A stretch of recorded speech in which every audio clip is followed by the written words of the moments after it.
ಆದಿಕಾಂಡ ಅಧ್ಯಾಯ 15.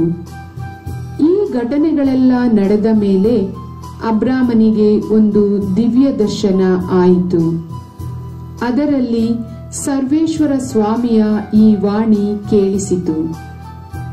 ಅಬ್ರಾಮನೇ, ಭಯಪಡಬೇಡ, ನಿನ್ನನ್ನು ರಕ್ಷಿಸುವ ಕವಚ ನಾನೇ, ಘನವಾದ ಬಹುಮಾನ ಸಿಗುವುದು ನಿನಗೆ. ಅದಕ್ಕೆ ಪ್ರತ್ಯುತ್ತರವಾಗಿ ಅಬ್ರಾಮನು, ಸ್ವಾಮಿ ಸರ್ವೇಶ್ವರ, ನನಗೆ ಏನು ಕೊಟ್ಟರೇನು? ನಾನು ಪುತ್ರ ಸಂತಾನವಿಲ್ಲದವನು. ನನ್ನ ಮನೆ ಮಾರುಗಳಿಗೆ ಉತ್ತರಾಧಿಕಾರಿ ದಮಸ್ಕದ ಎಲಿಯೇಜರನೇ ಹೊರತು ಮತ್ತಾರೂ ಇಲ್ಲ. ನೀವು ನನಗೆ ಮಕ್ಕಳನ್ನು ಕೊಟ್ಟಿಲ್ಲ, ನನ್ನ ಮನೆದಾಸನೇ ನನಗೆ ಉತ್ತರಾಧಿಕಾರಿ ಎಂದನು. ಮತ್ತೆ ಸ್ವಾಮಿಯ ವಾಣಿ, ಇಲ್ಲ, ಅವನು ಉತ್ತರಾಧಿಕಾರಿಯಾಗುವುದಿಲ್ಲ, ನಿನ್ನಿಂದ ಹುಟ್ಟಿದವನೇ ನಿನಗೆ ಉತ್ತರಾಧಿಕಾರಿ ಆಗುತ್ತಾನೆ ಎಂದಿತು. ಸರ್ವೇಶ್ವರ ಬಳಿಕ ಅಬ್ರಾಮನನ್ನು ಹೊರಗೆ ಕರೆತಂದು, ಆಕಾಶದ ಕಡೆಗೆ ನೋಡು, ಆ ನಕ್ಷತ್ರಗಳನ್ನು ನಿನ್ನಿಂದಾದರೆ ಲೆಕ್ಕಿಸು, ನಿನ್ನ ಸಂತಾನವು ಅಷ್ಟು ಅಸಂಖ್ಯಾತವಾಗುವುದು ಎಂದರು. ಅಬ್ರಾಮನು ಸರ್ವೇಶ್ವರ ಸ್ವಾಮಿಯಲ್ಲಿ ವಿಶ್ವಾಸವಿಟ್ಟನು. ಅವರು ಅವನ ವಿಶ್ವಾಸವೇ ಸರಿಯಾದ ಸಂಬಂಧವೆಂದು ಪರಿಗಣಿಸಿದರು. ಸರ್ವೇಶ್ವರ ಬಳಿಕ ಅಬ್ರಾಮನಿಗೆ ಇಂತೆಂದರು, ಈ ನಾಡನ್ನು ನಿನಗೆ ಸ್ವತ್ತಾಗಿ ಕೊಡಬೇಕೆಂದು ಬಾಬಿಲೋನಿನಲ್ಲಿರುವ ಊರ್ ಪಟ್ಟಣದಿಂದ ನಿನ್ನನ್ನು ಬರಮಾಡಿದ ಸರ್ವೇಶ್ವರ ನಾನೇ ಎಂದರು. ಅದಕ್ಕೆ ಅಬ್ರಾಮನು, ಸರ್ವೇಶ್ವರ, ಇದು ನನ್ನ ಸ್ವತ್ತು ಎಂದು ತಿಳಿದುಕೊಳ್ಳುವುದು ಹೇಗೆ ಎಂದನು. ಸರ್ವೇಶ್ವರ ಪ್ರತ್ಯುತ್ತರವಾಗಿ, ನೀನು 3 ವರ್ಷದ ಒಂದು ಕಡಸನ್ನು, ಒಂದು ಆಡನ್ನು, ಒಂದು ಟಗರನ್ನು, ಒಂದು ಬೆಳವಕ್ಕಿಯನ್ನು ಹಾಗೂ ಒಂದು ಪಾರಿವಾಳವನ್ನು ತೆಗೆದುಕೊಂಡು ಬಾ ಎಂದರು.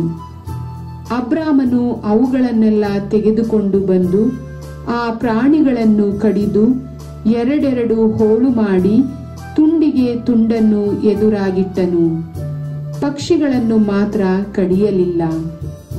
ಆ ಪ್ರಾಣಿಗಳ ತುಂಡುಗಳ ಮೇಲೆ ರಣಹದ್ದುಗಳು ಎರಗಿದಾಗ ಅಬ್ರಾಮನು ಅವುಗಳನ್ನು ಓಡಿಸಿಬಿಟ್ಟನು. ಹೊತ್ತು ಮುಳುಗುತ್ತಿದ್ದಾಗ ಅಬ್ರಾಮನಿಗೆ ಗಾಢ ನಿದ್ರೆ ಹತ್ತಿತು. ಭೀಕರವಾದ ಕಾರ್ಗತ್ತಲು ಅವನನ್ನು ಕವಿಯಿತು. ಆಗ ಅಬ್ರಾಮನಿಗೆ ಸರ್ವೇಶ್ವರ, ಇದನ್ನು ನೀನು ಸ್ಪಷ್ಟವಾಗಿ ತಿಳಿದುಕೊಳ್ಳಬೇಕು. ನಿನ್ನ ಸಂತತಿಯವರು ಅನ್ಯ ನಾಡಿಗೆ ಆಗಂತುಕರಂತೆ ಹೋಗುವರು, ಆ ನಾಡಿಗರಿಗೆ ಗುಲಾಮರಾಗುವರು. 400 ವರ್ಷ ಅಲ್ಲಿ ಅವರ ಶೋಷಣೆಗೆ ಗುರಿಯಾಗುವರು. ಆದರೆ ಅವರನ್ನು ಗುಲಾಮರನ್ನಾಗಿಸಿಕೊಳ್ಳುವ ರಾಷ್ಟ್ರವನ್ನು ನಾನು ದಂಡಿಸುವೆನು. ಬಳಿಕ ಬಿಡುಗಡೆ ಹೊಂದಿ ಅಧಿಕ ಆಸ್ತಿವಂತರಾಗಿ ಹಿಂದಿರುಗುವರು. ನೀನಂತೂ ಹಣ್ಣು ಮುದುಕನಾಗಿ ಶವ ಸಂಸ್ಕಾರವನ್ನು ಪಡೆಯುವೆ. ಶಾಂತಿ ಸಮಾಧಾನದಿಂದ ನಿನ್ನ ಪಿತೃಗಳನ್ನು ಸೇರುವೆ. ನಿನ್ನ ಸಂತತಿಯವರು 4ನೆಯ ತಲಾಂತರವಾದ ಮೇಲೆ ಇಲ್ಲಿಗೆ ಮರಳಿ ಬರುವರು. ಏಕೆಂದರೆ ಆಮೋರಿಯರ ಪಾಪಾಕ್ರಮ ಇನ್ನೂ ಮಾಗಿಲ್ಲ ಎಂದರು. ಹೊತ್ತು ಮುಳುಗಿ ಕಾರ್ಗತ್ತಲಾದಾಗ ಇಗೋ, ಹೊಗೆಯಾಡುವ ಒಲೆಯೊಂದು ಹಾಗೂ ಉರಿಯುವ ದೀವಟಿಗೆಯೊಂದು ಕಾಣಿಸಿಕೊಂಡು ಆ ತುಂಡುಗಳ ನಡುವೆ ಹಾದು ಹೋದವು. ಸರ್ವೇಶ್ವರ ಅಂದೇ ಅಬ್ರಾಮನ ಸಂಗಡ ಒಂದು ಒಡಂಬಡಿಕೆಯನ್ನು ಮಾಡಿಕೊಂಡರು.